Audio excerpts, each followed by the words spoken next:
Welcome in your science class. I'm Kapsem is here for making your science easy for you. We're studying our chapter Coal and Petroleum. In this chapter, we have introduced about resources and conservation of resources. In this video, we will study about fuels.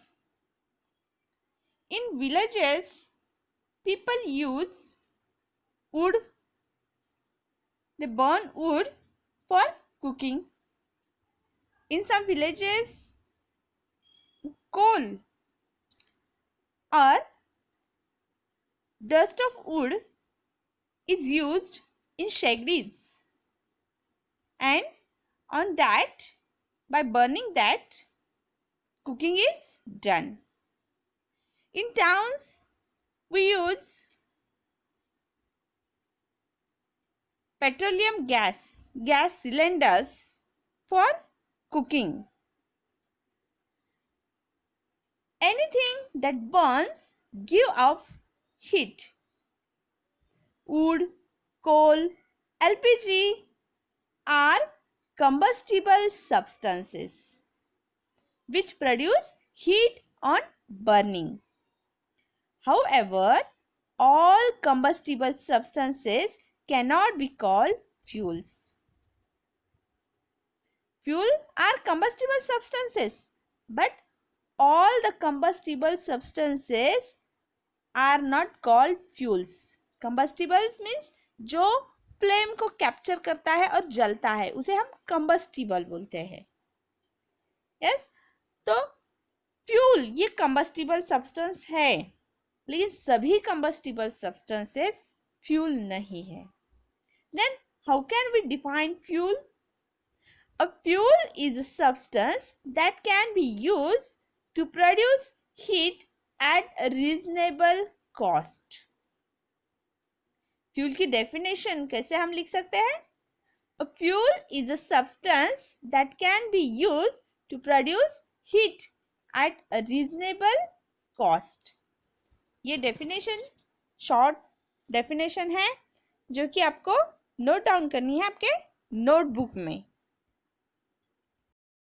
Or we can define fuel as a substance which are sources of heat energy for domestic and industrial purposes are called as fuels. You have to write down this definition also in your notebook. दोनों भी definition आपको आपके notebook में note down करने हैं. एक तो जो आपके बुक में दी है, a fuel is a substance that can be used to produce heat at reasonable cost, and second definition जो कि आपको यहाँ पे मिलेगी, substance which are source of heat energy for domestic and industrial purposes are called as fuels. Write down these both definitions. Fuels contain potential energy that is locked within the chemical bond of their constituent molecules. Fuels के अंदर potential energy होती है. Fuels store potential energy और उस potential energy को bond किया जाता है. बॉन्ड होती है, वो पोटेंशियल एनर्जी बॉन्ड होती है उसके कंस्टिट्यूएंट मॉलिक्यूल्स में. फ्यूल्स के जो मॉलिक्यूल्स है उसके अंदर वो बॉन्डेड होती है, लिमिटेड होती है, ट्रैप्ड होती है. When they are burned, a large part of this energy is released as heat. जब हम उस फ्यूल को बर्न करते हैं तो जो पोटेंशियल एनर्जी उसके अंदर है वो कन्वर्ट हो जाती है, उसमें की large amount of energy convert हो जाती है हीट एनर्जी में. This forms the basis of their use. कुछ एग्जाम्पल है फ्यूल्स के, जैसे कि wood, coal, petrol, kerosene, diesel, LPG gas. They produce heat on burning. Here you can see a cake of animal dung. Animal dung का cake, जिसे हम मराठी में गौर्या बोलते हैं. Yes, that is also used as a fuel. It is a good fuel which is very cheap. ये ऐसा fuel है जो सबसे चीप, कम रेट का जो फ्यूल है वो है दिस एनिमल डंग केक. और फ्यूल, गुड फ्यूल किसे बोला जाता है, इसके कुछ पॉइंट्स हैं. ये आप नोटबुक में नोट डाउन करेंगे. What are the qualities of good fuel? Write down the question, what are the qualities of good fuel. और जिसके आंसर में फर्स्ट पॉइंट क्या आएगा, a good fuel is cheap. A good fuel is cheap. लेकिन सिर्फ cheap होने से ही उसे गुड फ्यूल बोल सकते हैं क्या? No. Which are the other points? Let's C.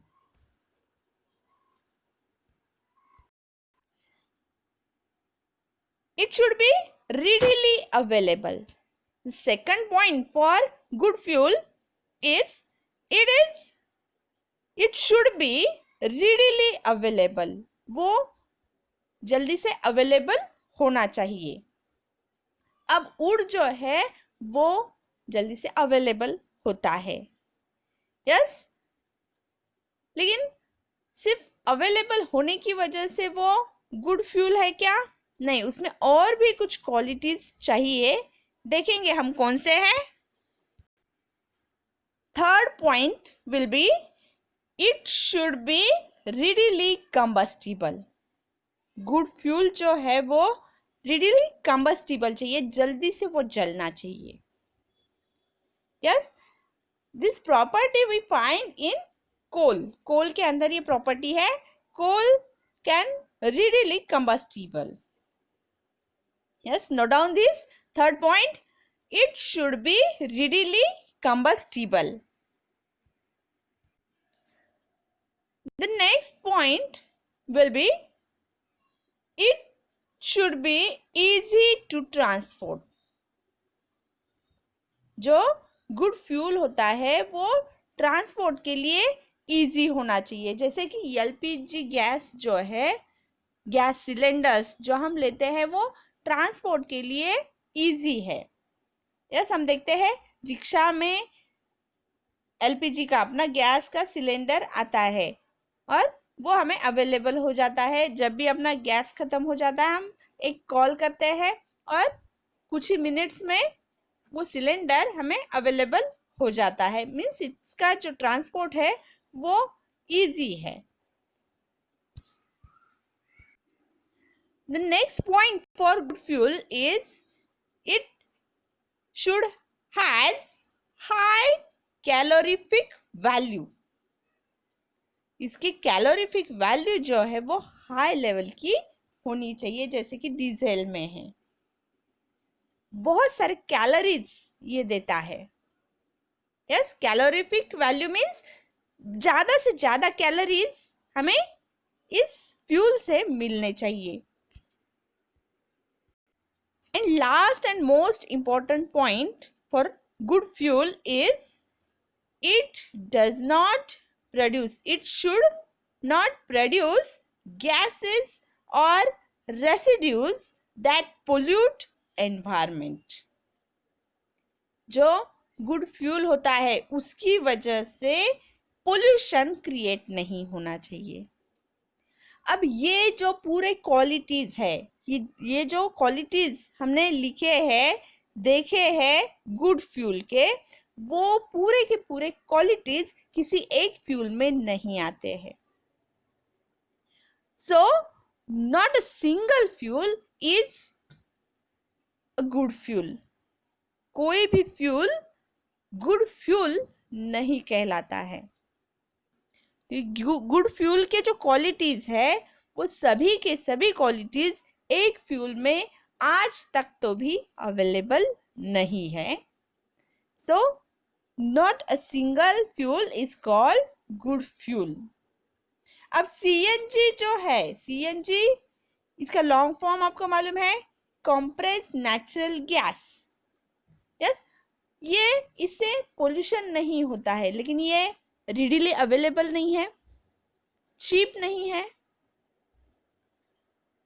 Diesel जो है मैक्सिमम कैलोरीज ये हमें देता है, लेकिन ये चीप नहीं है, महंगा है. वुड जो है वो रिडीली अवेलेबल तो है, लेकिन उससे पोल्यूशन होता है, कोल से पोल्यूशन होता है. तो जो भी हमने देखे हैं, जो भी फ्यूल्स के एग्जाम्पल हमने यहाँ पे देखे हैं, उसमें का एक भी फ्यूल गुड फ्यूल नहीं कहलाया जा सकता है. Yes. Now according to states, fuel can be classified into three groups as solid fuels, liquid fuels and gaseous fuels. Fuels के स्टेट के हिसाब से हम फ्यूल के 3 क्लासेस बना सकते हैं: solid fuels, liquid fuels and gaseous fuels. ये आपको आपके बुक में नहीं मिलेंगे, लेकिन फिर भी आपको ये नोट डाउन करने हैं. Which are the classes of fuel? According to states, fuels can be classified as solid fuel, liquid fuel and gaseous fuel. And write down the examples of these. Here you can see pictures in solid fuel. Which are the example? Wood, animal dung cake and coal. These are the examples for solid fuel. Which are the liquid fuels?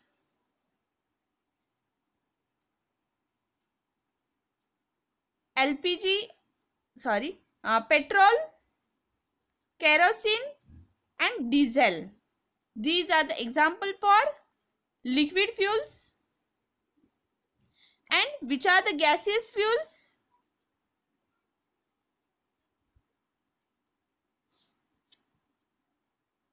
LPG gas that is present in our gas cylinder. अपने घर में जो gas का cylinder है उसमें क्या है? LPG gas. Then CNG gas. CNG means compressed natural gas. G means gas, gas है, इसका मतलब वो गैसियस स्टेट में है. And hydrogen gas. These are the examples of gaseous fuels. Note down these examples in your notebook.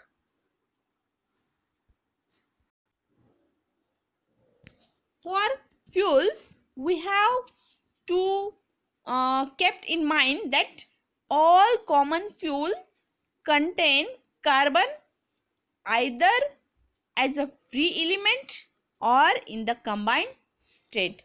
सभी fuel में carbon present होता है. सभी फ्यूल में कार्बन प्रेजेंट होता ही है. वो फिर फ्री एलिमेंट में प्रेजेंट हो, जैसे कि कोल में. Coal is a form of carbon. Coal में कार्बन जो है वो फ्री एलिमेंट है. या फिर वो कंबाइंड स्टेट में प्रेजेंट होता है, जैसे कि वो वुड में प्रेजेंट है कंबाइंड स्टेट में. सेल्यूलोज के साथ कार्बन कंबाइन है वुड में.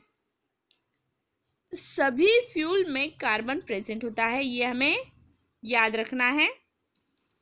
और कार्बन प्रेजेंट होता है इसीलिए उसके कंबशन के बाद ब्लैक वाली फोम निकलती है. Let's study about fossil fuels. Coal, petroleum substances and natural gas are called as fossil fuels. They are fossil fuels. They are called fossil fuels as They were naturally formed from the dead remains of living organisms. Living organisms के dead remains से ये बने हैं, इसलिए इन्हें fossil fuels बोला जाता है. Coal was formed during a period of over millions of years from dead plants that got buried inside the earth. कोल जो है वो मिलियंस ऑफ ईयर एगो जो प्लांट्स, जो ट्रीज बरीड हो गए हैं, मिलियंस ऑफ ईयर एगो के trees जो सॉइल के अंदर, जो अर्थ में बरीड हो गए हैं, उनसे कोल फॉर्म हुआ है. These trees were buried out in the earth long year ago in deep pits. In deep pits, these trees were buried, and as time goes on, as time went on, they become lignite. They become lignite, and due to the heat of earth and atmospheric pressure, this plant, the wood of this plant were converted into coal. Wood of these plants converted into coal, black coal. Thus, the coal is formed in the earth. So, it is called fossil fuel.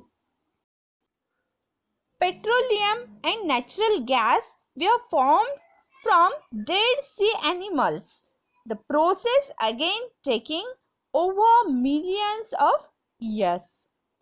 और ऐसे ही millions of year time period में petroleum and natural gas form हुए हैं dead sea animal से, and sand, clay जो उसके ऊपर सेटल डाउन हो गया है, उनकी वजह से पेट्रोलियम फॉर्म हुआ है, जो कि मैक्सिममली कहाँ पे मिलता है? सी बेड में मिलता है. Since all living plants and animals ultimately derive their energy from the sun, the energy of fossil fuel is also indirectly derived from the sun. सभी एनिमल्स को, प्लांट को सन से एनर्जी मिलती है, तो फॉसिल फ्यूल भी इन्हीं प्लांट और एनिमल से बना है. इसका मतलब फॉसिल फ्यूल में भी कौन सी एनर्जी है? इनडायरेक्टली वो एनर्जी सन से ही आई है. Fossil fuel are the most important source of energy for us today. They are concentrated store of energy and give off heat and light on burning. The heat can be used to cook food or to run engines such as automobiles engines. It can be used to generate electricity as in powerhouses, where the most common fuel used is coal.